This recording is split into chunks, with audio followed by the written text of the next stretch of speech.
Es hora de analizar y debatir los temas aquí en la mesa ancha. Señores, muy buenos días. Muy buenos días, ¿cómo están? Hoy vamos a hablar de un tema que se puso sobre la agenda hace varios días, pero que va a tomar fuerza muy seguramente este fin de semana con la instalación del Congreso, y es el mecanismo de Fast Track.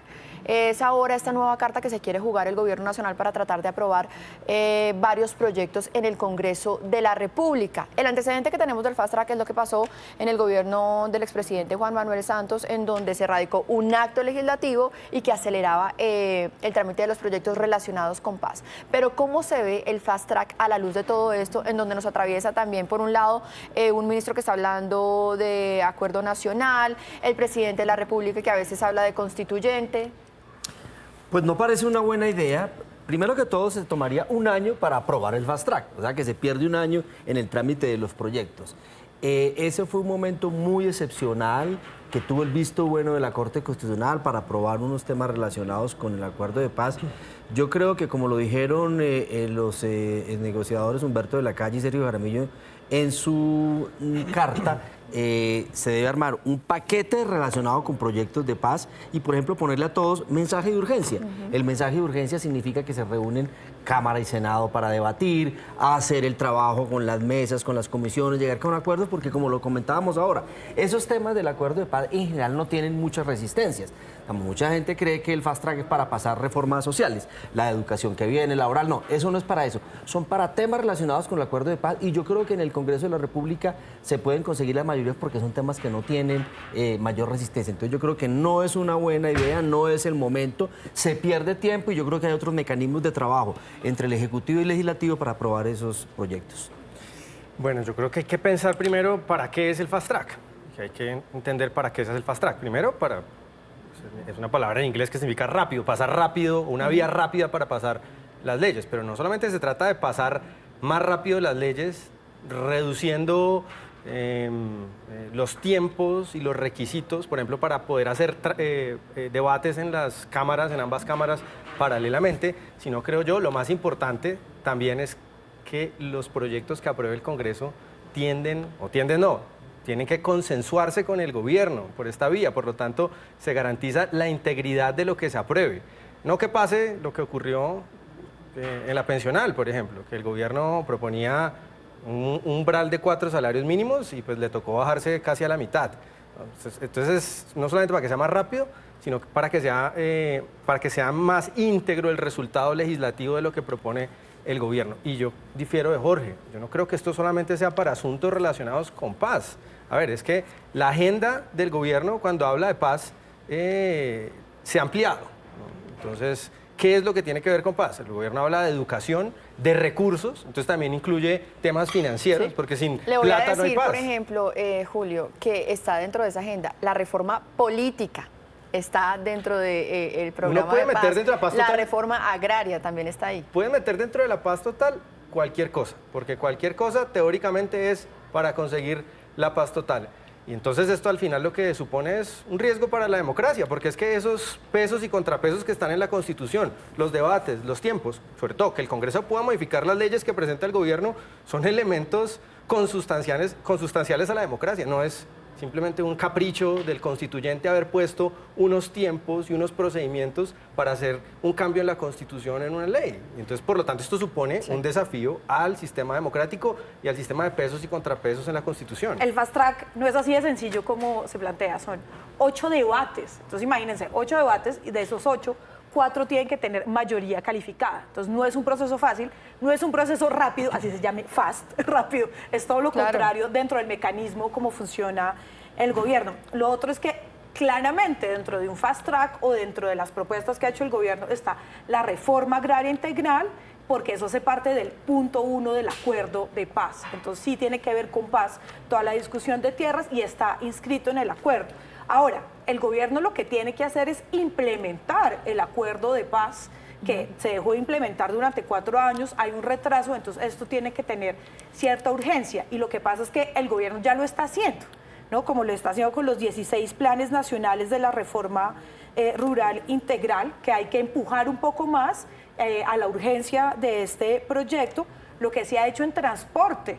y lo que se ha hecho en infraestructura con las vías terciarias también hace parte del punto 1 de los acuerdos de paz, la asistencia técnica, la conectividad, todo esto se está haciendo, tiene que hacerse más rápido, porque también los tiempos están lentísimos pero la pelota en este momento está en la cancha del gobierno, de ejecutar y de ser mucho más eficaz en la implementación del punto 1 del acuerdo, que además fue el punto que quedó más bloqueado durante el gobierno Duque, y para esto no necesita un fast track. Para esto no necesita discusiones en el Congreso de la República. Esto debería y tiene que estar en marcha en este momento. Entonces no entiendo ahí para qué el fast track pues no tendría mucho sentido, porque lo que atrasaría sería la implementación de lo que se debe empezar a implementar rápidamente. Juana, con otro ingrediente, es que en el fast track original, los proyectos que eran aprobados mediante fast track tenían control automático de la Corte Constitucional. En cambio ahora se aprobaría por fast track leyes ordinarias que no tienen control automático salvo que un ciudadano lo demande, pero por ser aprobados por fast track tendrían control automático de la Corte Constitucional y ese sería otro tema. Entonces, y lo otro es un lo que enredo. no ha querido implementar el punto 1 el gobierno nacional es porque ha habido una disonancia entre los ministerios. Y ahí, por ejemplo, Sergio Jaramillo y Humberto de la Calle le hacen un gran llamado de atención al Ministerio de Salud, que es uno de los que falta por ponerse la camiseta para la implementación de los acuerdos de paz. En la narrativa del presidente y del gobierno, tolos los asuntos hacen parte de la paz, incluyendo el pensional, por ejemplo. Sí. Cuando hablan de los bonos pensionales, sin eso no se puede conseguir la paz. Sin las reformas sociales no se puede conseguir la paz. Entonces, esto es, es un cajón donde cabe todo el paquete ideológico del gobierno. Con esto que ustedes han puesto sobre la mesa, que en todo caso un fast track significaría un año y no sería algo rápido, sino realmente lento, porque después de un año es que podría aplicarse este mecanismo. Uno se podría anticipar a que el gobierno se va a desmontar de la retórica de que el fast track es como el fast track que conocíamos de Juan Manuel Santos, sino que simplemente lo que va a hacer es acelerar el trámite de las reformas, pero con las reglas de hoy, mensajes de urgencia, como lo piden Humberto de la Calle y Sergio Jaramillo. Pues en el discurso del 20 de julio sabremos cuál va a ser la estrategia del gobierno. Yo creo que ahí el presidente en su discurso va a anunciar qué es lo que va a hacer. Y en todo caso, fast track también desmonta un poco el mito de la Asamblea Nacional Constituyente o ese discurso de la Asamblea Nacional Constituyente, porque si estamos buscando un trámite ágil para aprobar las reformas, pues ya no se necesita Asamblea Constituyente. Volvemos al discurso, porque es que ese ha sido y ha sido planteado sustancialmente desde una posibilidad discursiva, pero no desde una posibilidad real y material, y creo que ahí es donde está la discusión sobre la constituyente, el poder constituyente, cómo lo cambia todo el tiempo el presidente. Otro timonazo del presidente, si ya cambia el discurso de que el fast track es otra cosa, porque la ONU dijo textualmente repetir un fast track, un mecanismo para aprobar leyes más rápido en Colombia. O sea, lo mismo que hizo Santos, fue lo que dijo en la ONU. Bueno, pasamos a nuestro siguiente tema y es todo lo que está pasando en Venezuela, detenciones en las últimas horas de estas cabezas que dirigen la campaña de María Corina Machado, aunque ella no es la candidata, pero digamos que es la figura clave de la oposición allí en Venezuela, y una declaración que enciende todas las alertas internacionales de Nicolás Maduro en las últimas horas, y es que dice que si no gana el madurismo o el chavismo, va a haber un derramamiento de sangre. ¿Qué es lo que se nos viene para la próxima semana ya en las elecciones en Venezuela? Definitivamente están aferrados al poder. Pues como lo hemos dicho, estas no son unas elecciones. Realmente es una pantomima de unas elecciones, pero en el momento cuando la gente va a votar y no tiene candidaturas, aparte de las candidaturas gobernistas y de Nicolás Maduro y del otro candidato que viene a su vez también del chavismo y del madurismo, pues la gente va a ir a elegir, va a ir a votar en un tarjetón. Es como, da lo mismo, como si hubiera solamente un solo candidato, realmente, como pasa en las dictaduras en las que se vota y que la gente no tiene y no existe realmente la libertad de y para elegir. Lo que yo veo ahí claramente es una violación, además de la Constitución venezolana, ¿no? Que habla de elecciones libres y de una elección en la que se puede además elegir entre diferentes candidatos. Ahora, lo que más preocupa en este momento es el llamado y la amenaza que hace de una posible represión sangrienta, ¿no? De una dictadura además con represión sangrienta que hay que condenar desde todas partes y en el que el mundo en este momento no se puede quedar callado. Pues a ver, estas son las elecciones atípicas, es muy curioso porque cuando uno trata de pensar quién es el candidato oficial de la oposición, encuentra dificultades. Es una campaña en cuerpo ajeno porque evidentemente la figura que arrastra ese María Sí, Corina la que genera Machado. las pasiones, Claro, María Corina. pero ha habido mucha hostilidad por parte del gobierno de Maduro, del régimen de Maduro. No ha habido garantías para la oposición. Por ejemplo, empresarios que reciben a María Corina después son hostilizados y le cierran los negocios. Ayer fue detenido el director, el jefe de escoltas.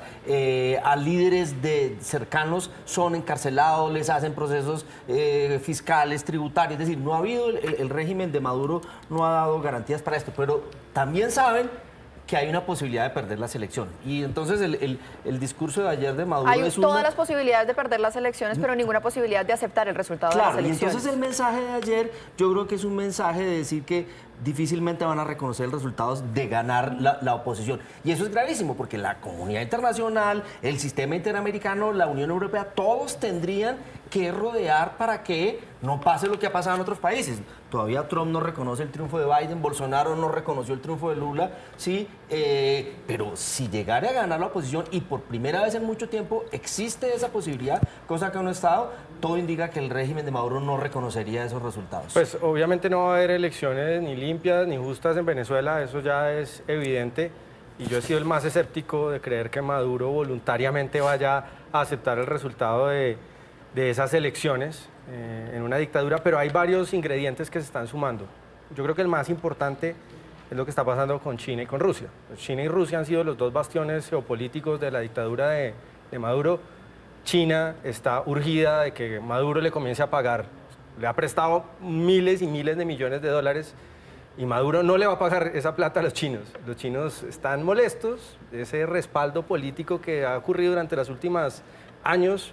Parece ya no estar presente y Rusia está metido pues en un berenjenal en Ucrania que tampoco pareciera ser capaz de dar ese respaldo militar, sobre todo, que le había entregado al régimen. Entonces, no porque Maduro se quiera caer, es que el 28 de julio, si no gana Edmundo González, es porque hubo un fraude y eso va a ser evidente para absolutamente todo el mundo.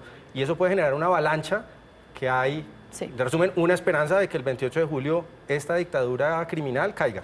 Bueno, pues veremos qué pasa el 28 de julio, pero pues no es alentador el pronóstico.